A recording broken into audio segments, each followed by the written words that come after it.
جبلہ بن حیثم غسان کا شہزادہ تھا۔ مکہ مکرمہ آیا طواف کرنے کے لیے، لمبی چادر تھی، وہ چادر کے اوپر ایک دیہاتی نے پاؤں رکھ دیا غلطی سے، جیسے ہی اس کا پاؤں پڑا تو اس شہزادے کو غصہ آ گیا، اس نے زور سے تھپڑ اسے مارا کہ اس کا دانت بھی ٹوٹ گیا اور اس کی ناک کی ہڈی بھی ٹوٹ گئی۔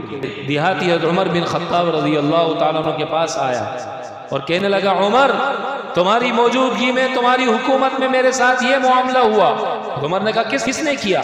اس نے کہا جبلہ بن حیثم نے کیا۔ کہا بلاؤ اسے۔ جب بلایا گیا تو جبلہ کو کہا، جبلہ یا تو تم معافی مانگو یا اسے تیار کرو کہ وہ تم سے دیت لے لے، ورنہ ہم تمہاری ناک کی ہڈی بھی توڑیں گے اور تمہارا دانت بھی توڑیں گے۔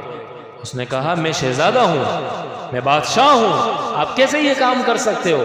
کہ اسلام نے بادشاہ اور غریب سب کو ایک لڑی میں پرو دیا۔ اسلام کی نظر میں تم اور وہ برابر ہو، تمہاری اور اس کی حیثیت برابر ہے۔ چنانچہ اس نے کہا کہ میں تو پھر مرتد ہو جاؤں گا۔ تو عمر نے کہا اگر تو مرتد ہوگا تو میں تیری گردن کو اڑا دوں گا۔ پھر اس نے کہا کہ مجھے رات تک کا وقت دے دے، مہلت دے دے۔ پھر وہ یہاں سے نکلا اور بھاگ گیا راتوں رات، اور رومیوں میں شامل ہو گیا اور پھر مرتد ہو کے مر گیا۔